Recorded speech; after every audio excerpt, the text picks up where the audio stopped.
Bueno, vamos a iniciar la clase de ahora y vamos a continuar con lo que viene siendo blefaritis.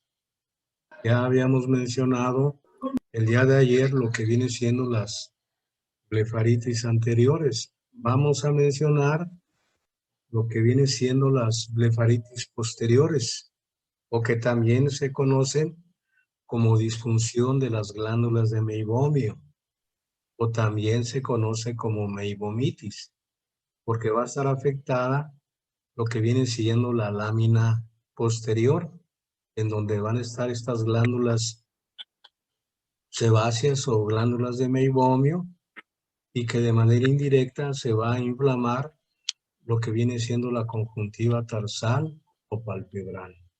Es una inflamación crónica y puede ser de una o de varias glándulas de Meibomiu. Casi siempre la presentación es bilateral, más frecuente en la edad adulta. Se menciona que es más frecuente en personas del sexo masculino por arriba de los 65 años.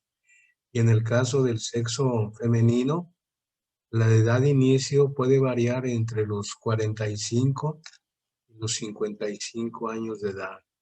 La prevalencia oscila entre el 12 al 47% de lo que es la patología oftalmológica. Entonces va a tener una prevalencia elevada y va a tener un comportamiento crónico. No hay predominio del sexo, se puede presentar tanto en masculinos como en femeninos. Entonces los síntomas que origina esta patología, pues va a ser síntomas de ojo seco, ardor quemante o picor. Las personas van a presentar de manera frecuente hiperemia del borde palpebral e hiperemia de conjuntiva vulvar, de fondos de saco, y a veces se puede asociar a problemas inflamatorios, la conjuntiva vulvar o en ocasiones del epitelio corneal, originando patologías como sería una blefaroconjuntivitis o una blefaroqueratoconjuntivitis. En algunas personas se ha visto que hay cierta tendencia con trastornos hormonales, y esto ocurre más frecuentemente en personas de sexo femenino. Estos serían los síntomas y signos que va a producir la blefaritis posterior o la disfunción de las glándulas de Meibomiu. El paciente va a presentar ardor, picor, puede presentar prurito, que no es muy intenso, pero que el paciente puede constantemente estarse tallando o frotando los párpados. Otra característica es que vamos a tener una secreción mucoide, una secreción blanquecina que se va a depositar en el borde palpebral inferior o a nivel de lo que viene siendo la región del canto interno. Esta secreción en ocasiones puede ser espumosa y puede tener cierta elasticidad, que a veces nosotros la encasillamos como una secreción filamentosa. Los bordes palpebrales pues van a estar hiperémicos, y más lo que viene siendo la lámina posterior. O si es una blefaritis mixta, va a estar inflamado tanto el borde, la lámina anterior como la lámina posterior.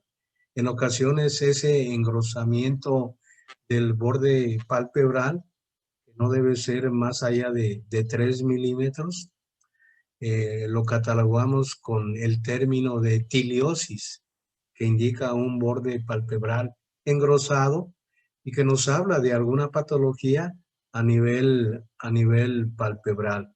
Una de las características de esta blefaritis posterior es que va a haber engrosamiento o va a haber abultamiento de estas glándulas, y que nosotros las podemos observar en el párpado inferior, diciéndole al paciente que mire hacia arriba, o en el párpado superior tenemos que hacer la eversión para ver cómo esas glándulas pueden estar engrosadas o pueden estar distendidas.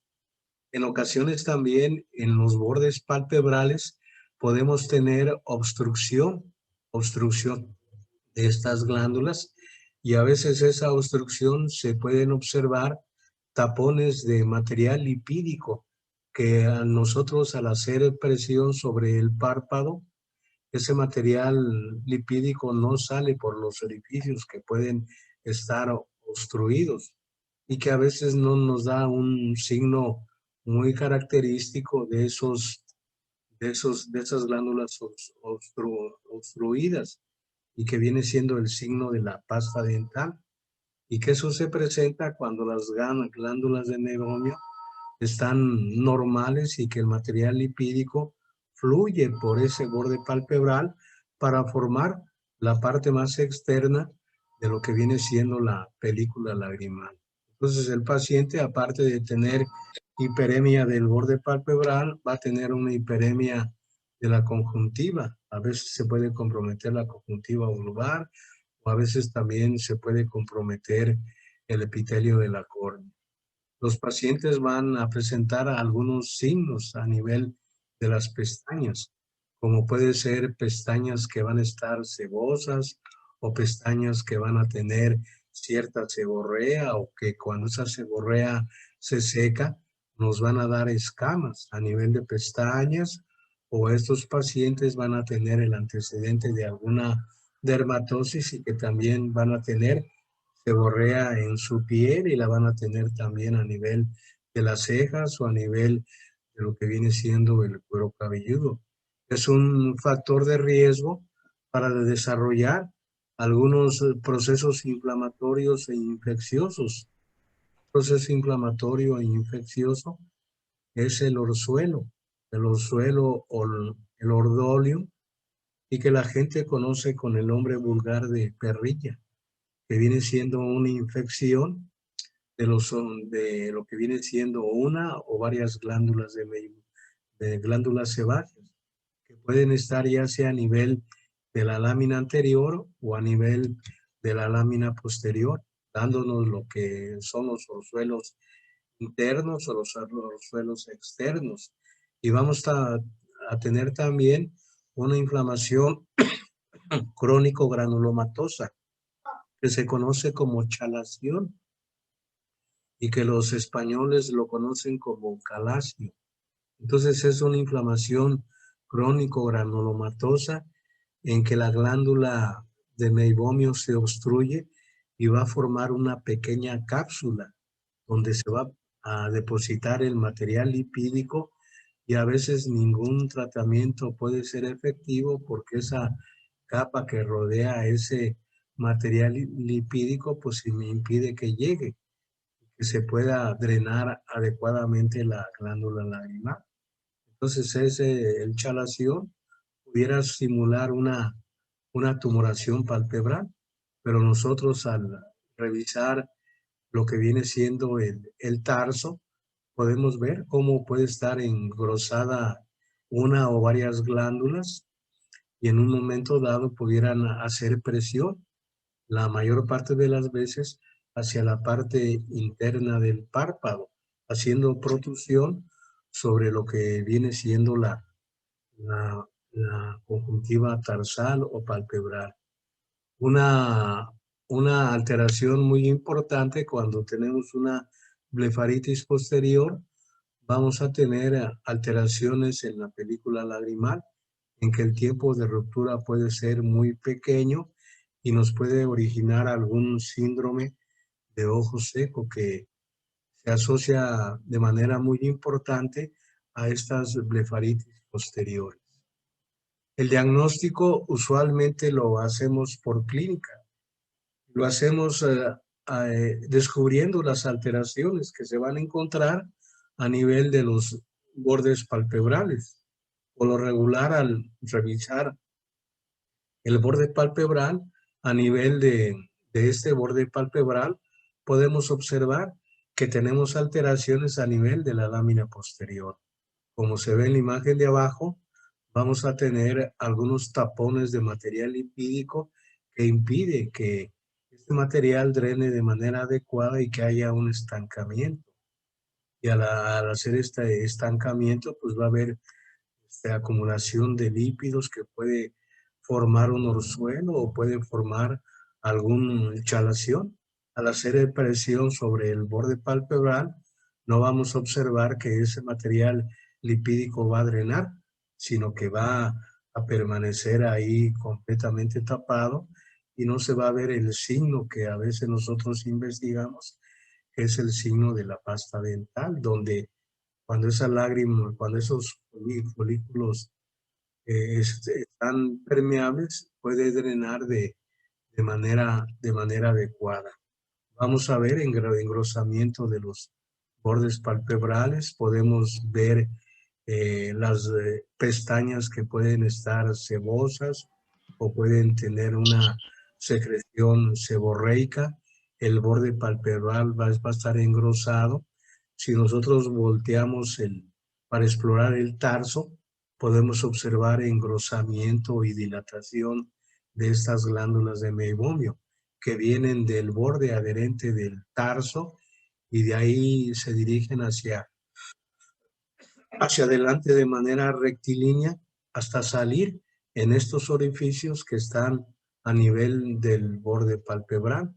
Pudieran hallarse alteraciones a nivel de las pestañas, como sería en ocasiones la aparición de madarosis o en ocasiones pudiéramos tener alguna distiquiasis o distriquiasis donde pueden salir las pestañas por los orificios de las glándulas de meibomio.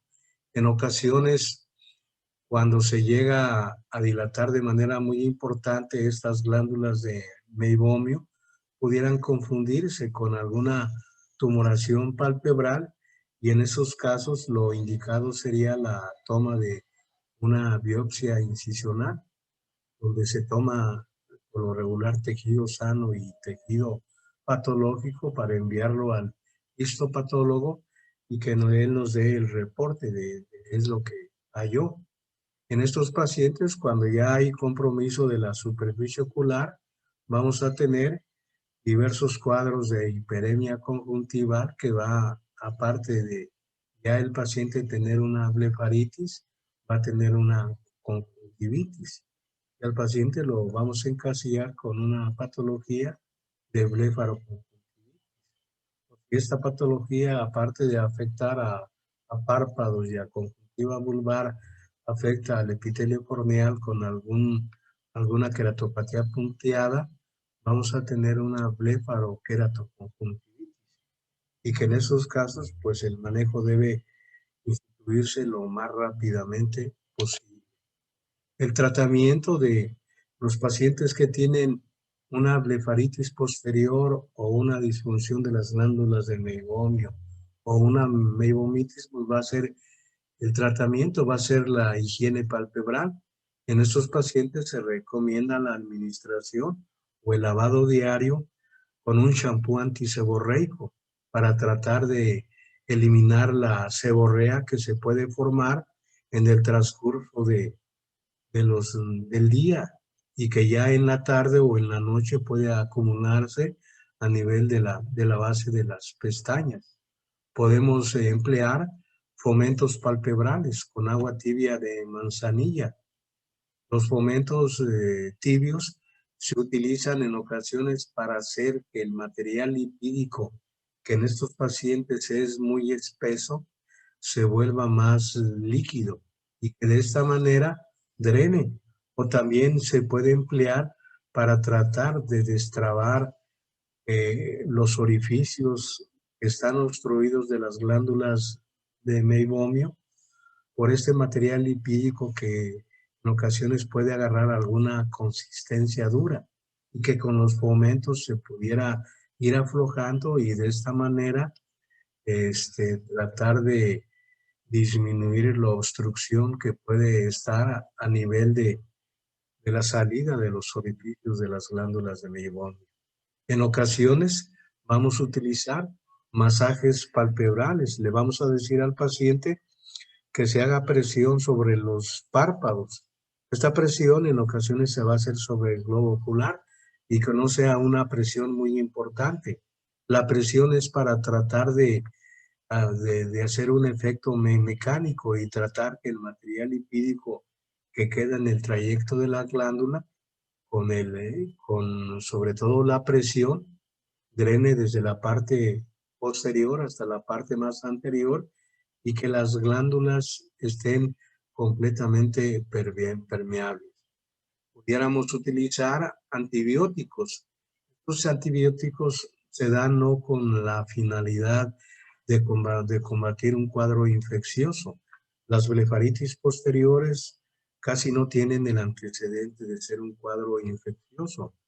Va a ser un cuadro inflamatorio y a veces estos antibióticos, primordialmente lo que es la tetraciclina y la aminociclina, o en ocasiones también la doxiciclina, se dan para tratar de que ese material lipídico se haga más líquido, o sea, menos espeso, que de esta manera drene por todo el trayecto de la glándula. Estos antibióticos son antibióticos bacteriostáticos y en ocasiones se pueden dar durante meses para tratar de eliminar este proceso inflamatorio a nivel de la lámina posterior.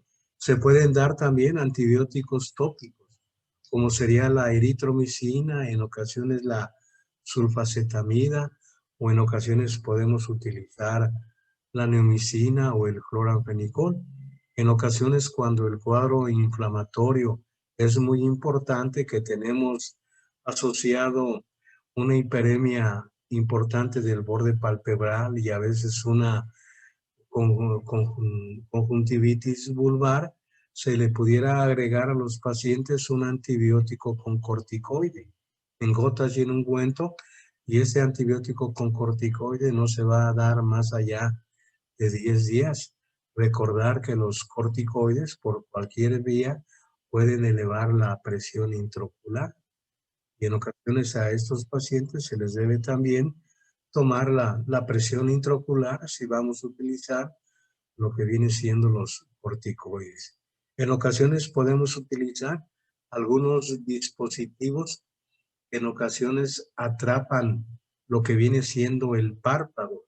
Y estos dispositivos tienen una especie como de horma para tratar de dar cierta presión al párpado y que en un momento dado, al dar esa presión, pueden obligar a que esas glándulas no estén distendidas y que todo el material lipídico pueda drenar por todo el trayecto de las glándulas comprometidas. Son dispositivos que en ocasiones no son hechos aquí en México, son hechos en el extranjero y a veces se tienen que mandar pedir, sobre todo en aquellos pacientes que pueden ser rebeldes al tratamiento de estas blefaritis posteriores o disfunciones de las glándulas de meibomio.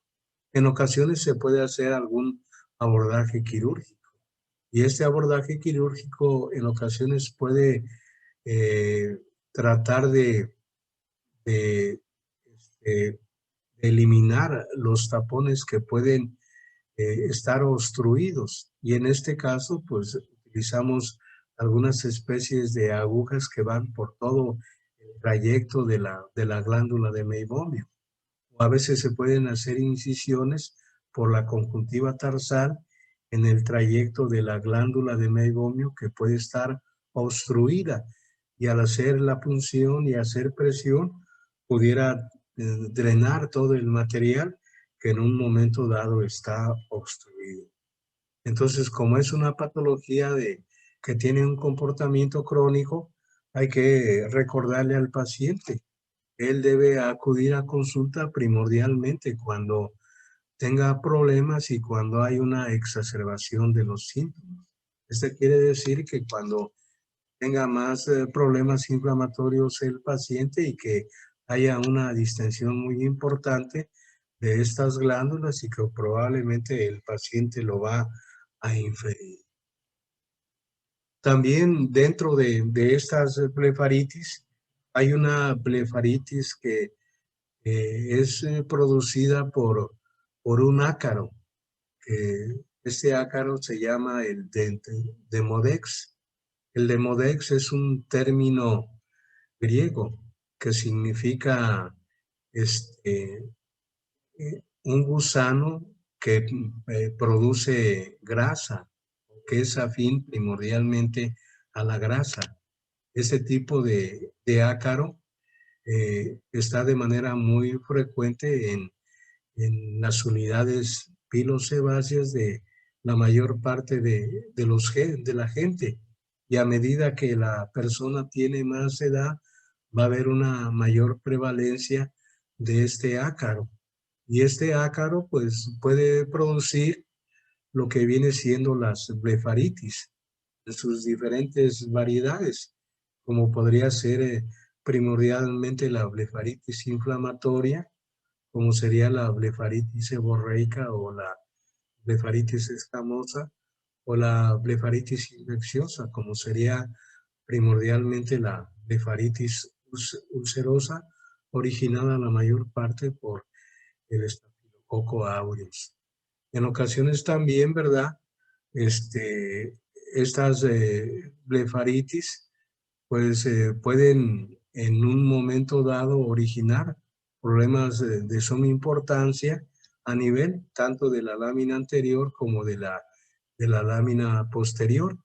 Y este tipo de blefaritis pues puede estar asociada a diferentes enfermedades sistémicas, como sería alguna dermatosis o en ocasiones algún tipo de inflamaciones crónicas de la piel, como sería la rosácea, y que de manera muy frecuente, pues estos pacientes van a originar cuadros de blefaritis. Un presidente americano que tiene este cuadro de rosácea es Donald Trump. Y no sé si ustedes lo han visto, que en ocasiones él trae ciertas alteraciones a nivel del borde palpebral. Y esto se debe a que él tiene un problema de rosácea y lo más seguro es que él tenga algún problema, ya sea de una blefaritis que puede ser anterior o posterior, o en un momento dado puede ser sobre todo mixta. También este tipo de problemas inflamatorios pues nos van a originar diversas enfermedades oculares a nivel de la superficie ocular, como sería el síndrome de ojo seco, en donde vamos a tener alteraciones en la estabilidad de la película lagrimal y va a originar también factores de riesgo para producir procesos infecciosos como serían los orzuelos o inflamaciones crónico-granulomatosas como serían los chalaciones. Y estos pacientes a veces van a acudir a la consulta por tener de manera inicial alteraciones a nivel de lo que viene siendo las pestañas y de lo que viene siendo el borde palpebral. Entonces, este ácaro, el Demodex, va a tener dos variedades, que sería el Demodex folicorum y el Demodex brevis. Más o menos estos ácaros tienen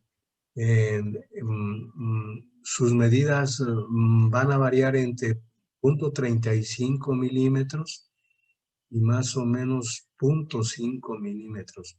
O sea, van a ser ácaros muy pequeños que van a estar incrustados en las unidades pilosebáceas de las pestañas.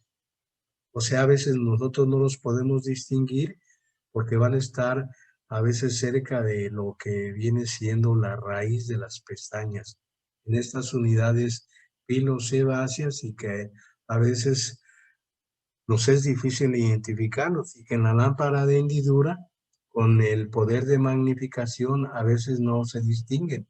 Se debe utilizar primordialmente un microscopio para poder poner en evidencia este tipo de ácaros. El Demodex folicorio, lo característico es que va a producir la blefaritis, la blefaritis anterior, y el Demodex brevis va a producir lo que es la blefaritis posterior. Entonces se van a encontrar con mucha frecuencia en los folículos pilosos, en las glándulas sebáceas de las personas sanas.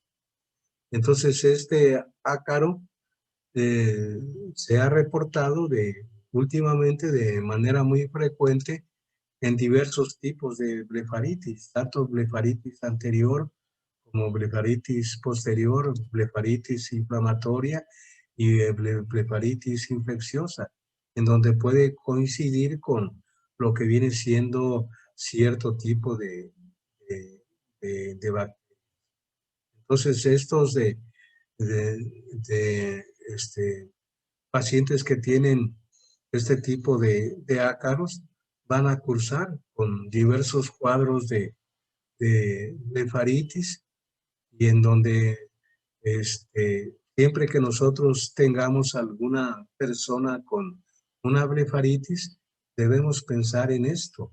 Y en ocasiones, a veces podemos tomar alguna pestaña, quizá una o dos, para mandarlas a algún estudio, que puede ser con el dermatólogo o a veces con el histopatólogo, para poner en evidencia si hay algún Demodex, y si lo hay, pues va a ser una blefaritis secundaria a un Demodex. Puede ser la variedad folicorio o la variedad brevis. Entonces, las manifestaciones clínicas de esta blefaritis pues van a ser casi las mismas que se presentan en las blefaritis por otro tipo de etiología, en donde va a haber una reacción muy importante de lo que viene siendo el borde palpebral. Vamos a ver una inflamación crónica y una hiperemia del borde palpebral. Pudiéramos hallar algunos signos a nivel de lo que viene siendo las pestañas. A nivel de las pestañas podemos hallar seborrea o podemos hallar escamas, o si es una blefaritis ulcerosa vamos a encontrar costras, y en ocasiones podemos hallar úlceras en lo que viene siendo la base de las pestañas.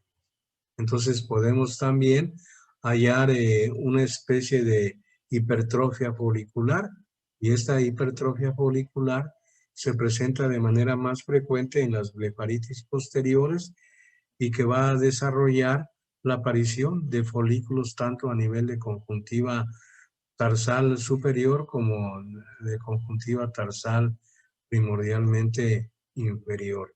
Entonces este Demodex pues van a originar diferentes alteraciones.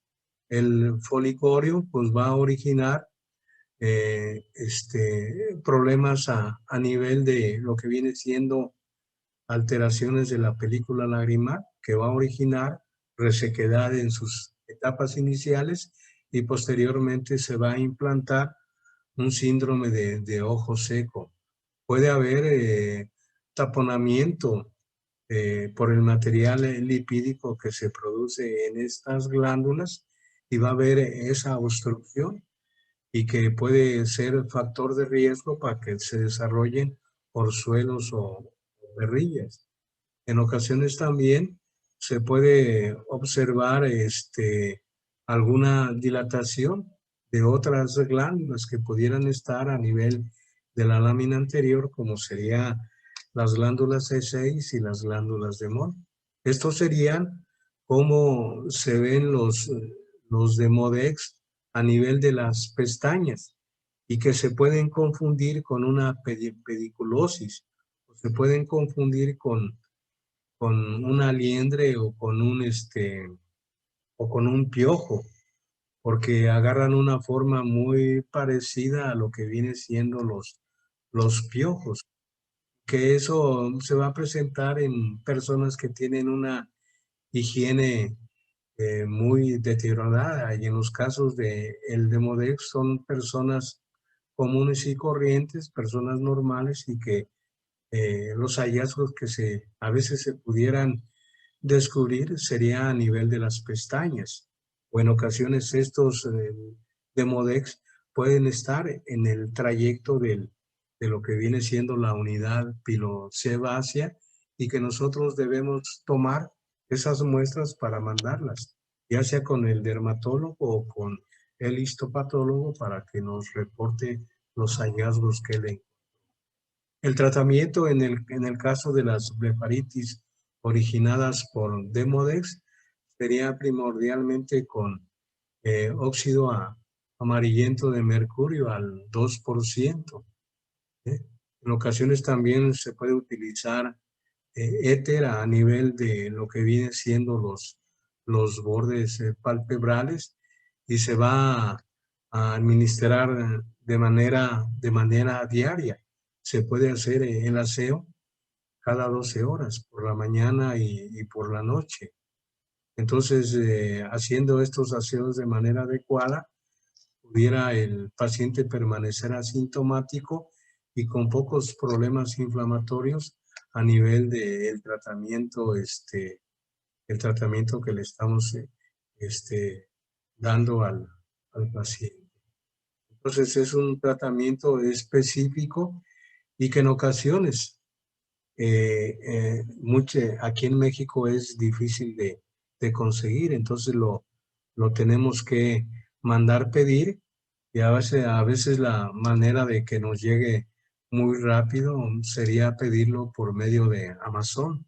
Y en Amazon rápidamente hacemos el pedido, previo cobro, nos puede llegar en poco tiempo, y de esta manera podemos iniciar el tratamiento.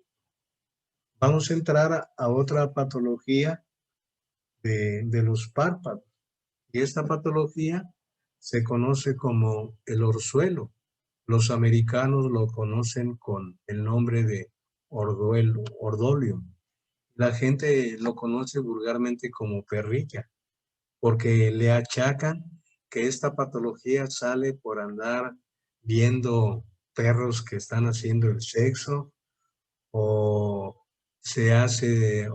también por andar viendo estos perritos que andan haciendo sus necesidades, pero que en realidad no tienen un valor científico.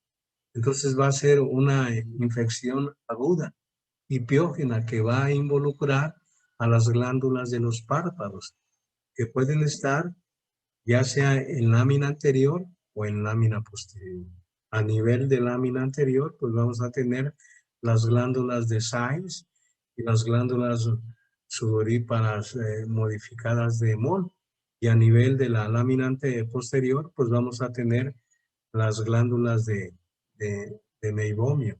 Entonces, el factor etiológico, pues va a ser una obstrucción de los orificios de las glándulas palpebrales, y que se va a asociar con algún agente bacteriano. El agente bacteriano más frecuente pues viene siendo el Staphylococcus aureus. Entonces se va a presentar de manera más frecuente en personas jóvenes, y a veces puede predominar un poco más en mujeres.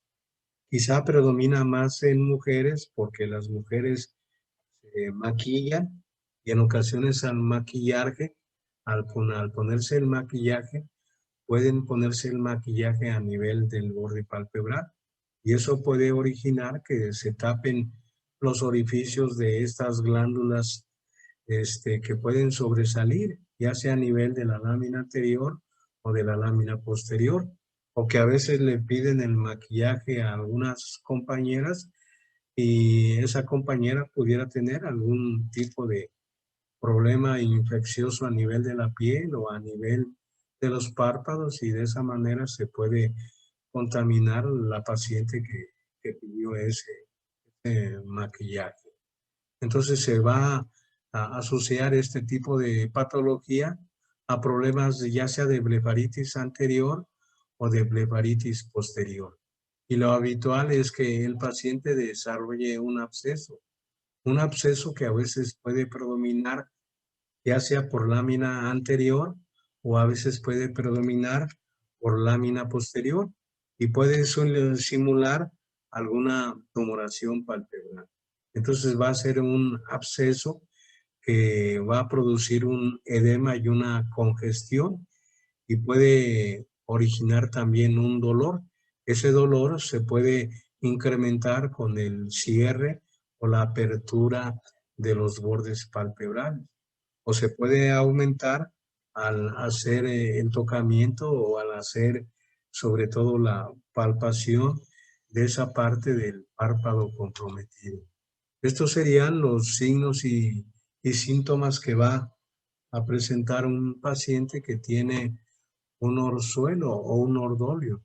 Va a haber un absceso o una hiperemia del párpado. Pudiera comprometer en ocasiones lámina anterior o también lámina posterior, o de manera conjunta estas dos láminas.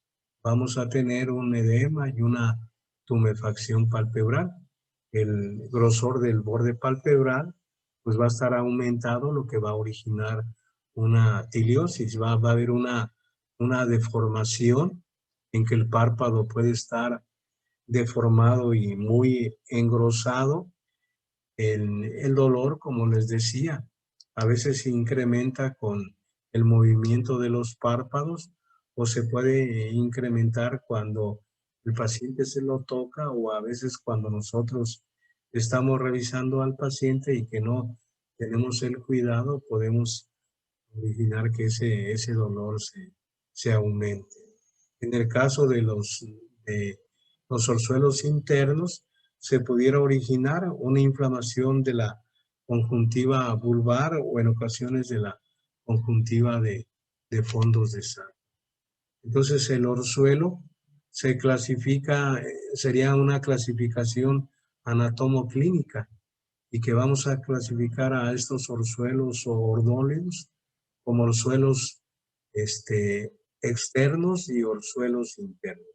En el caso de los orzuelos externos, se va a afectar exclusivamente lo que es la lámina anterior y que va a haber una infección, ya sea de las glándulas de Seyss o de las glándulas de Moll, que van a estar colocadas en la lámina anterior. Y en el caso de los orzuelos internos, pues va a ser una infección de las glándulas de meibomio.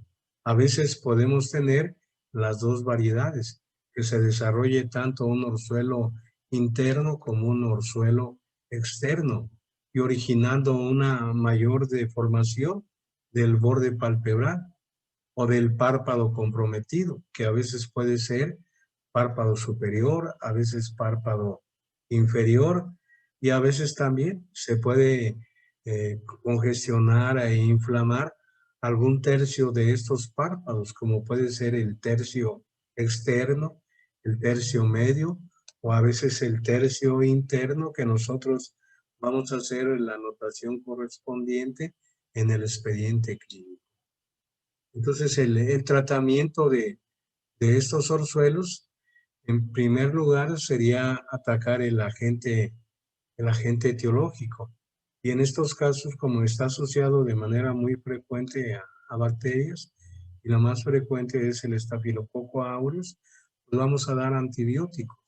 Y se pueden dar antibióticos tanto por vía sistémica como por vía tópica. Los antibióticos se pueden dar desde 250 a 500 miligramos cada 8 horas por 10 días. En ocasiones también podemos utilizar antibióticos tópicos que los podemos utilizar en forma de gotas o en forma de ungüentos. De estos antibióticos, como no hay antibióticos tópicos que tengan penicilina, podemos utilizar algunos sustitutos, como sería en ocasiones la eritromicina o en ocasiones podemos utilizar la tobramicina o a veces podemos utilizar algún tipo de antibióticos como sería a veces vancomicina o algún otro tipo de antibióticos por vía local y que se pueden aplicar en gotas cada 4 horas o en ungüento cada 12 horas. Y que ese ungüento en ocasiones se puede aplicar por la parte tanto interna como por la parte externa de los párpados.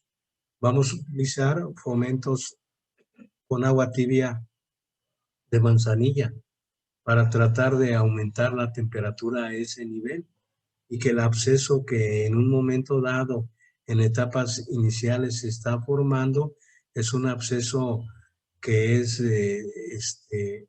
sobre todo, va a ser un absceso duro, ¿verdad? Que en realidad no es muy líquido y que a veces impide que drene todo este material que se está formando ahí en el absceso. En ocasiones con los fomentos, eso obliga a que ese absceso se vuelva más líquido y que a veces drene de manera espontánea. Entonces, cuando drena en ocasiones de manera espontánea, debemos proporcionar un poco de ayuda, hacer presión o que el paciente le duela, podemos colocarle unas gotas de anestésico tópico y hacer presión sobre el absceso para que drene al último ya material con parte de pus y que de esta manera pues hemos drenado todo el absceso que va a formar en el párpado comprometido. En ocasiones también podemos utilizar antiinflamatorios no esteroideos por vía sistémica para disminuir el cuadro inflamatorio y para disminuir el dolor que en un momento dado pudieran presentar estos pacientes. Estos pacientes, como tienen el antecedente de algún cuadro de alguna blefaritis anterior o posterior, siempre es conveniente que utilicen medidas precautorias como sería el aseo de los párpados, los fomentos y los masajes para evitar primordialmente las recidivas que se pueden presentar en estos pacientes que presentan ese proceso infeccioso e inflamatorio. Otro proceso también patológico que se va a presentar a nivel de los párpados es una inflamación crónico-granulomatosa y que se conoce con el nombre de chalación.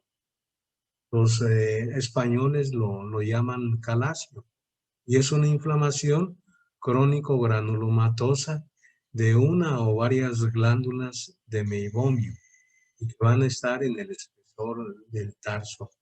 Esta chalación se puede confundir muy fácilmente con un orzuelo cuando está en una etapa de agudización.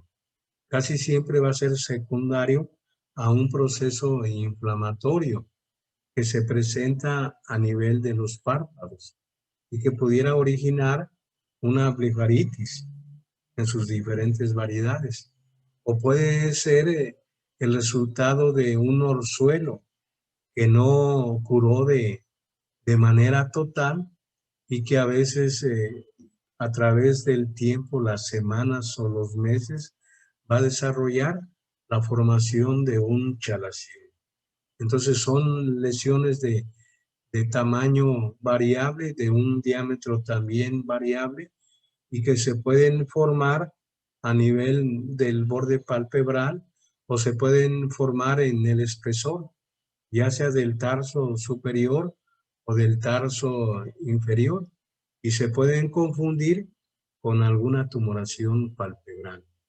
Entonces, pueden presentar etapas de agudización y en ocasiones cuando se presentan etapas de agudización se va a originar un cuadro de hiperemia, un cuadro de congestión y a veces dilatación de las glándulas comprometidas, que en ocasiones puede ser una o pueden ser varias.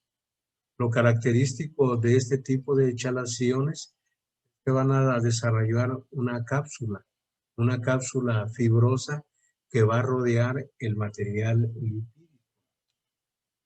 Estos serían los síntomas y signos que van a presentar estos pacientes.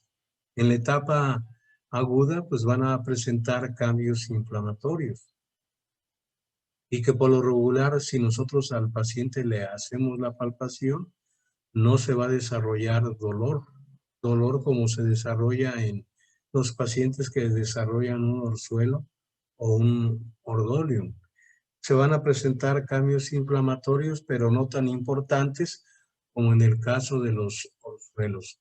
Vamos a tener una hiperemia de piel, en ocasiones puede haber deformación del contorno palpebral y que lo pudiéramos confundir con una tumoración, pero a veces la manera de ponerlo en evidencia es haciendo eversión de los párpados y vamos a observar que a veces el chalación protuye por la conjuntiva tarsal, ya sea superior o ya sea inferior, y a veces si en un momento dado está protuyendo, lo que nosotros podemos hacer es una punción de esa o de varias de las glándulas que pueden estar comprometidas, y de esta manera pudiera drenar todo el material lipídico que puede estar contenido a ese nivel.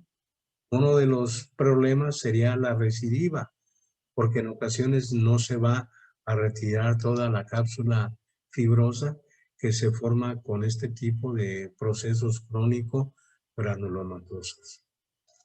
El tratamiento, de manera inicial, podemos dar tratamiento médico conservador para tratar de disminuir el proceso inflamatorio que pueden tener estas personas cuando hay alguna etapa de agudización.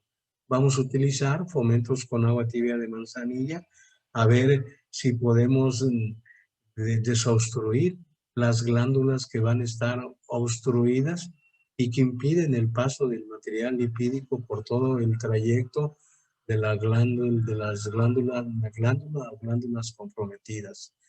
Podemos utilizar antibióticos con la finalidad de hacer que el material lipídico se haga más líquido, porque puede estar muy espeso y al hacerse más líquido pudiera drenar.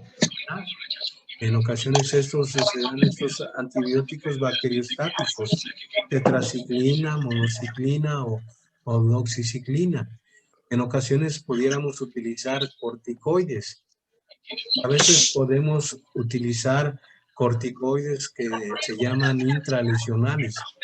Le ponemos una inyección al paciente en donde están las glándulas comprometidas y se pueden colocar corticoides o se pueden también colocar AINES por vía de inyección para tratar de originar regresión de este tipo de chalación. Pero la mayor parte de las veces el abordaje va a ser quirúrgico, y el abordaje quirúrgico pues va a ser lo que es un curetaje del chalación. Entonces el curetaje de chalación casi siempre lo vamos a hacer en quirófano y lo vamos a hacer utilizando el microscopio. Entonces vamos a colocar un anestésico en el área comprometida. Colocamos el anestésico y nos esperamos por lo regular de 1 a 3 minutos a que haga el efecto. Entonces, una vez que hace el efecto el anestésico, vamos a colocar una pinza especial que se llama pinza para chalación. Y esa pinza para chalación va a tener unas pequeñas pinzas que van a agarrar el párpado, van a agarrar una parte del párpado. Y en este caso nosotros la vamos a colocar en el área donde vamos a tener las glándulas comprometidas. Entonces lo vamos a colocar a ese nivel. Esa pinza de chalación es una especie de como de una pinza que va a tener una rosca la cual va a originar, a medida que nosotros la vamos cerrando, va a originar una presión, y esa presión la vamos a colocar a la máxima presión para que agarre el párpado comprometido, y de esta manera nosotros vamos a vertir ya sea el párpado inferior o el párpado superior. Y vamos a hacer una incisión con una aguja del número 15. Vamos a seguir el trayecto de la glándula de meigomio, que viene siendo un trayecto primordialmente vertical. No lo vamos a hacer horizontal porque podemos obstruir el paso de las glándulas donde nosotros podemos hacer incisión. Entonces vamos a hacer una incisión siguiendo todo el trayecto de las glándulas, de la glándula comprometida. Entonces, si seguimos ese trayecto, y a veces podemos observar cómo sale el material lipídico por el área donde nosotros hicimos la incisión. Vamos a utilizar una cucharilla que se llama cucharilla de chalación. Es una pinza que tiene una especie de legra en una de sus puntas. Y aquí vamos a hacer una especie de legrado a nivel de la glándula comprometida. Entonces ese legrado se hace desde la parte más posterior hasta la parte más anterior. O se hace también legrado a nivel de la parte lateral, ya sea derecha o izquierda, para tratar de abarcar a veces glándulas que pudieran estar también comprometidas. Entonces ese legrado, pues la función sería de tratar de eliminar todo el material lipídico. Y entonces una vez que con ese legrado lo hacemos de manera enérgica, nosotros nos vamos a estar fijando por medio del microscopio cómo sale este material lipídico, que a veces sale como si fuera una especie de masita. Y si el chalación está muy engrosado, pues va a salir mucho material lipídico. Si no está muy engrosado, pues va a salir poco material lipídico. Sale ese material lipídico y una vez que ya la glándula está completamente legrada, nosotros vamos a quitar lo que viene siendo la cápsula fibrosa del chalación y debemos quitarla prácticamente en los 360 grados para evitar la recidiva de este tipo de chalaciones. Es por eso que nosotros el abordaje quirúrgico lo hacemos en quirófano y lo hacemos con microscopio. Entonces el paciente debe estar bien anestesiado localmente porque esto puede doler de manera muy fuerte porque al colocar esta pinza estamos apretando el párpado de manera muy fuerte para vertirlo y que de esta manera se exponga toda la parte comprometida, que sería uno o quizá más chalaciones.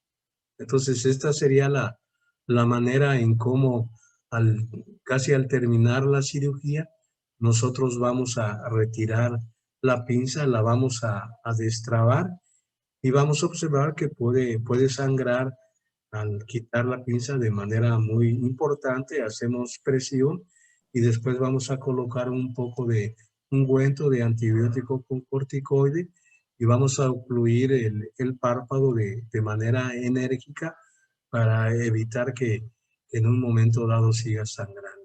Y estas serían a veces las secuelas que pueden originar este tipo de abordajes quirúrgicos. Alguna equimosis palpebral o alguna equimosis de conjuntiva por el objeto que en un momento dado está en contacto con este tipo de estructuras. Entonces sería lo que en un momento dado vamos a hacer cuando tengamos un chalacín. Entonces con esto vamos a terminar la clase, ya van a ser las 10, las 11 y para mañana continuaremos con otra patología de párpados. Vamos a hablar algo de quistes, vamos a hablar también de tumoraciones palpebrales y probablemente terminemos con toda patología de párpados, quizá para la próxima semana.